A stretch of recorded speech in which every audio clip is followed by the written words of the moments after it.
सिंह, आप देख रहे हैं इंडिया न्यूज। खास पेशकश लेकर आपके लिए हाजिर है। ये कहानी किसी काल्पनिक उपन्यास की नहीं बल्कि 21वीं सदी के उस कड़वे सच की है जिसने आधुनिक दुनिया की नींव हिलाकर रख दी थी। ये एक ऐसी लड़ाई है जो कोल्ड वॉर की राख से उपजी और आज तीसरे विश्व युद्ध की आहट बनकर पूरी मानवता को डरा रही है। पूरी रिपोर्ट देखिए।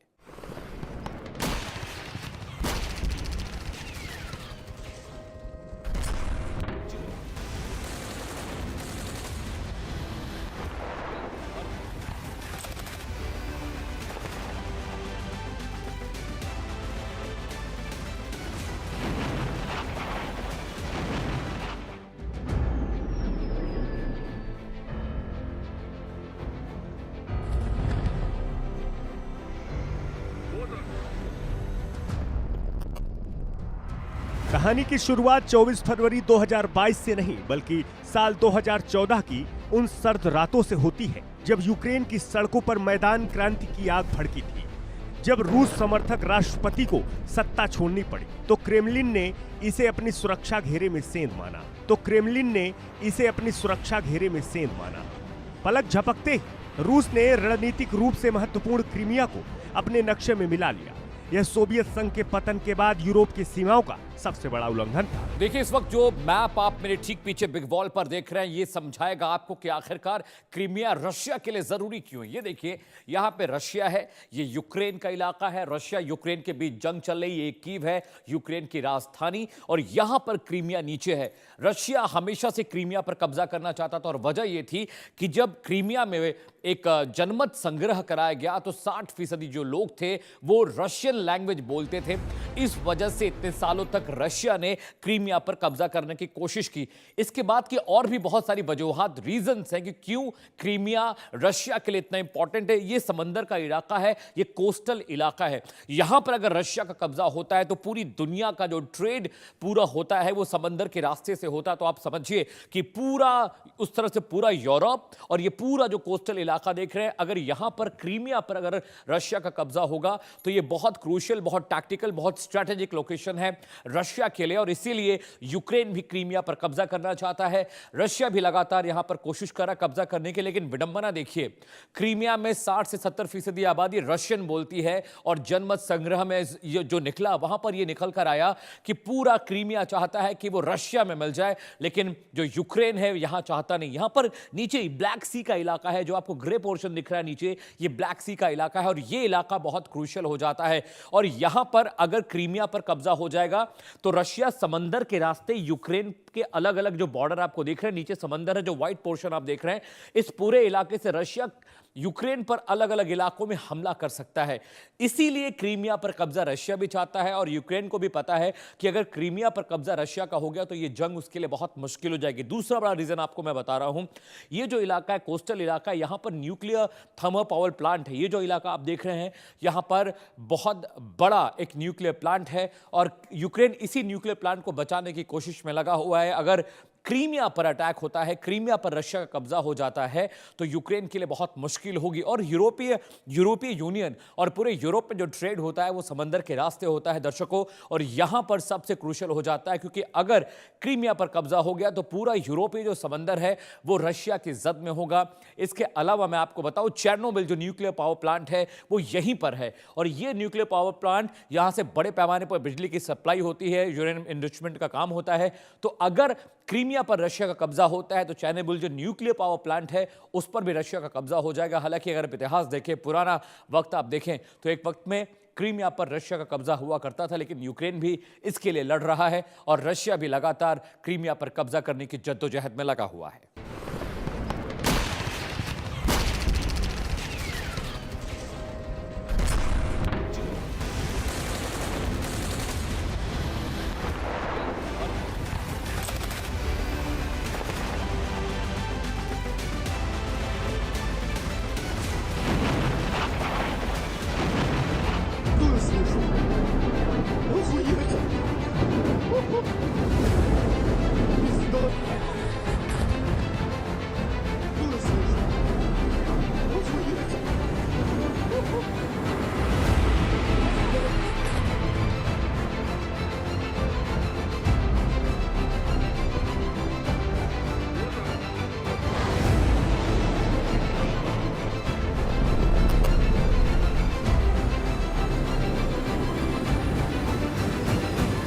पर कब्जा हो चुका था और यूक्रेन से सीधी जंग से बचने के लिए पूर्वी यूक्रेन के डोनेट्स और लुहांस्क में भी बारूद की गंध फैल गई थी। यहाँ अलगाववादियों और यूक्रेनी सेना के बीच 8 साल तक खूनी लुका-छिपी चलती रही। रूस के लिए यूक्रेन का नाटो की ओर बढ़ता हर कदम एक रेड लाइन था, जिसे पार करना युद्ध को दावत देना था।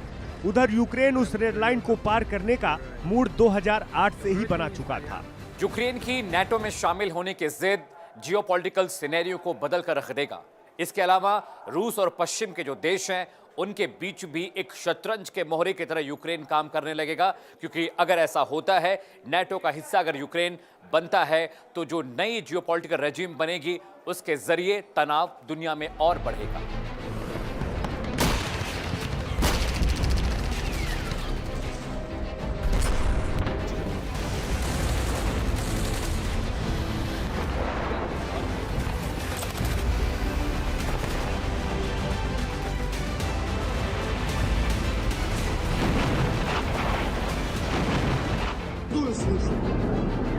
Охуеть!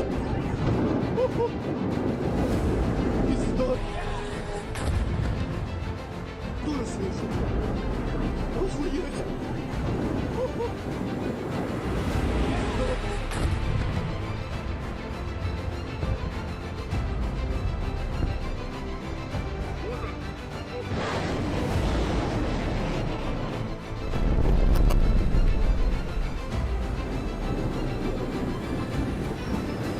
सोवियत संघ का पतन और मौन समझौता। जब 1991 में सोवियत संघ टूटा तो यूक्रेन दुनिया की तीसरी बड़ी परमाणु शक्ति के रूप में उठा। बुडापेस्ट मेमोरेंडम 1994 के तहत यूक्रेन ने अपने परमाणु हथियार रूस को सौंप दिए। बदले में रूस, अमेरिका और ब्रिटेन ने वादा किया कि वे यूक्रेन की सीमाओं और संप्रभुता का सम्मान करेंगे। रूस का दावा है कि 1990 के दशक में पश्चिमी देशों ने वादा किया कि नाटो 1 इंच भी जमीन पूर्व की ओर नहीं बढ़ेगा। हालांकि नाटो इस बात से इनकार करता है। 2008 में बुडापेस्ट शिखर सम्मेलन में एक वादा किया गया। यही वह मोड़ था जहां से असली तनाव शुरू हुआ। यूक्रेन और जॉर्जिया ने नाटो में शामिल होने की औपचारिक इच्छा जताई। परिणाम स्वरूप नाटो ने घोषणा की कि यूक्रेन और जॉर्जिया भविष्य में नाटो के सदस्य बनेंगे। पुतिन ने इसे अपनी रेड लाइन घोषित कर दिया। इसके तुरंत बाद 2008 में ही रूस ने जॉर्जिया पर हमला कर दिया। दुनिया को संकेत दे दिया कि वह नाटो के विस्तार को चुपचाप नहीं देखेगा। 2014 तक यूक्रेन की राजनीति रूस और पश्चिम के बीच झूलती रही। फिर नए राष्ट्रपति विक्टर आए और विक्टर ने जब यूरोपियन यूनियन से हुए समझौते को रद्द कर दिया तो यूक्रेन की जनता सड़कों पर उतर आई, जिसके बाद विक्टर को पद छोड़ना पड़ा।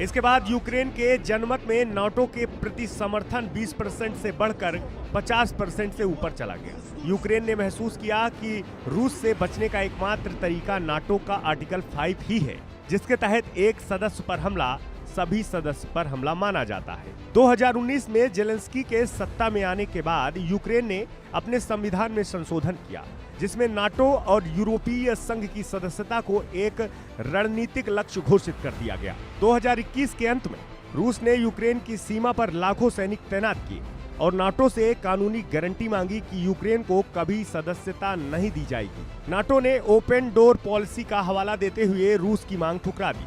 इसके बाद पुतिन ने यूक्रेन के नाटो प्रेम को अपनी सुरक्षा के लिए अस्तित्व का खतरा बताया और हमला कर दिया। वह काली सुबह 24 फरवरी 2022 जब दुनिया सो रही थी तब व्लादिमीर पुतिन ने एक टेलीविजन पर एक ऐसा ऐलान किया जिसने शांति के दौर को इतिहास बना दिया। उन्होंने इसे विशेष सैन्य अभियान कहा, लेकिन हकीकत में यह 3 तरफा पूर्ण हमला था। रूसी टैंक उत्तर, पूर्व और दक्षिण से यूक्रेन की छाती पर चढ़ गए। दुनिया को लगा था कि कीव 72 घंटे में घिर जाएगा, लेकिन यहाँ कहानी ने करवट ली। यूक्रेन ने घुटने टेकने के बजाय लड़ने का फैसला किया। राष्ट्रपति जेलेंस्की का बयान आया कि मुझे सवारी नहीं, गोला बारूद चाहिए। इसे यूक्रेन का पलटवार माना गया। नतीजा रूस को कीव के दरवाजे से पीछे हटना पड़ा, लेकिन ये तो सिर्फ शुरुआत थी। नाटो देश अमेरिका, ब्रिटेन, फ्रांस और जर्मनी ने यूक्रेन की मदद की, हथियार दिए और रूस पर आर्थिक प्रतिबंध लगाए। इसके साथ ही यूरोपियन यूनियन भी जमकर यूक्रेन की मदद की, लेकिन उसके बाद फिनलैंड जैसे देश नाटो का हिस्सा बनने की कोशिश कर रहे हैं।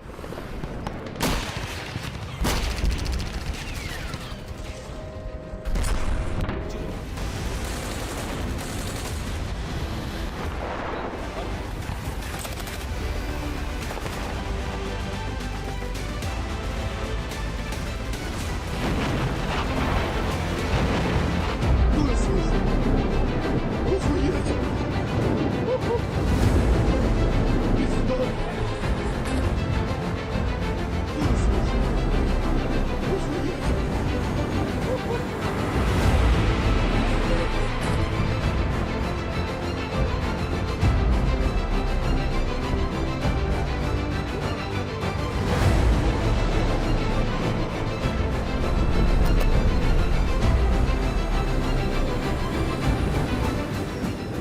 बेलारूस ने रूस को सैन्य समर्थन दिया, उत्तरी सीमा से आक्रमण की अनुमति दी।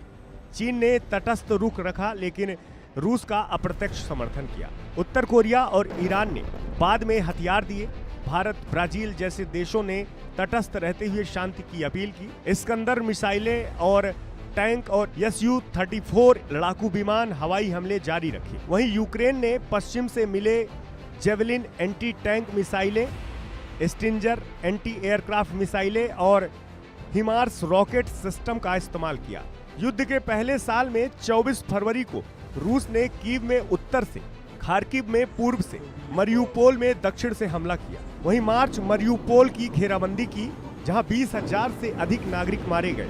बुचा में नागरिकों की हत्याओं की खबरें आई। अप्रैल में क्रामाटोर्स्क ट्रेन स्टेशन पर मिसाइलें हमला, 52 नागरिक मारे गए। अप्रैल के अंत तक कीव से रूसी सेनाओं की वापसी हुई। जून तक रूस ने सेवेरोडोनेत्स्क और लिसिचांस्क पर कब्जा किया। 2022 में क्रीमिया और डोनबास सहित रूस ने 20% यूक्रेन पर कब्जा किया, लेकिन सीमित सफलता मिली। लेकिन इसके बाद पश्चिमी देशों का समर्थन बढ़ा। फिनलैंड नाटो में शामिल हुआ।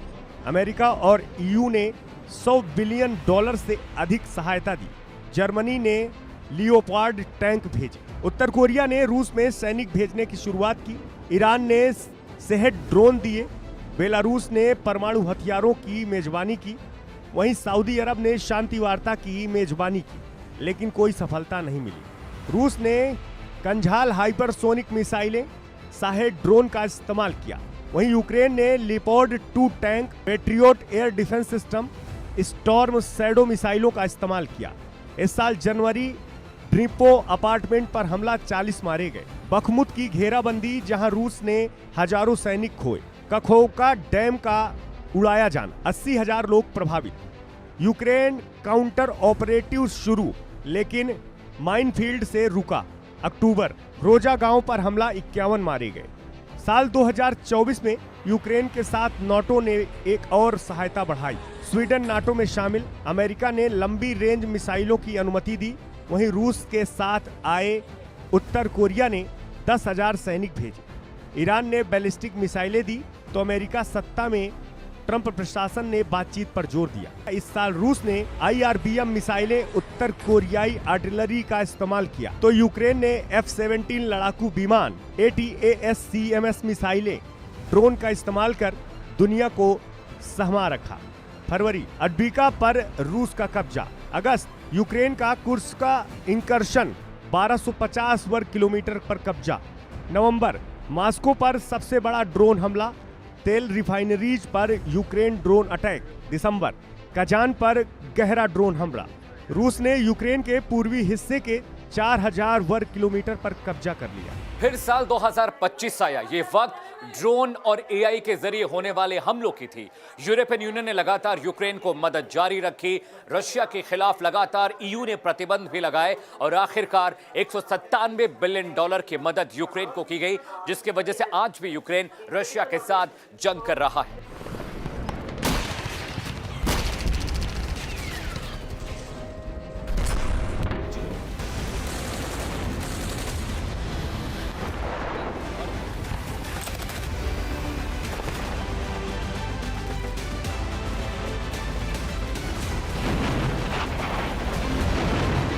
Вы слышите? Охуеть! Пизда! Вы слышите? Охуеть!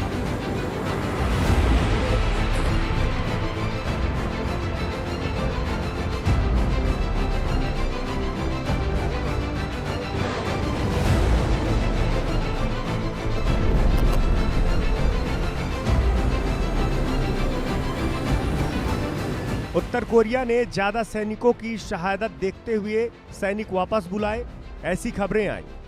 ईरान और चीन ने अप्रत्यक्ष समर्थन जारी रखा। सऊदी अरब और तुर्की ने शांति वार्ता की मेजबानी की। जिनेवा में त्रिपक्षीय वार्ता रूस, यूक्रेन, अमेरिका के बीच शुरू हुई। इस साल रूस किंझाल मिसाइलें, FP1, FP5 ड्रोन, तो यूक्रेन ने लंबी रेंज पेट्रियोट सिस्टम का इस्तेमाल किया। इस साल बड़े हमले, जनवरी कुर्स्क में दूसरी यूक्रेन इंकर्शन, लेकिन रूसी प्रक्रिया में सीमित सफलता। फरवरी रूसी एयरफील्ड पर ऑपरेशन स्पाइडर वेब ड्रोन से हमले। मार्च यूक्रेन की ऊर्जा सुविधाओं पर 151 मिसाइल ड्रोन हमले। रिपोहेस डैम प्रभावित। दिसंबर सरातोव पर यूक्रेनी ड्रोन हमला, 2 मारे गए। रूसी प्रक्रिया में किंझल मिसाइलों से हमला। इस साल के अंत तक 53,000 से ज्यादा नागरिक हताहत हुए तो 6.9 मिलियन शरणार्थी बन गए। 2026 आया, तब भी रशिया और यूक्रेन जंग में शामिल रहे। जिनेवा में कुर्सियां सजी, पीस टॉक्स का लगातार वहां पर इनिशिएशन हुआ, लेकिन बात जस की तस रही। यूक्रेन अपनी संप्रभुता के साथ समझौता नहीं करना चाहता था और रशिया अपनी जमीन छोड़ने के लिए तैयार नहीं था, जिसकी वजह से आज भी ये दोनों मुल्क जंग में लगातार लगे हुए हैं।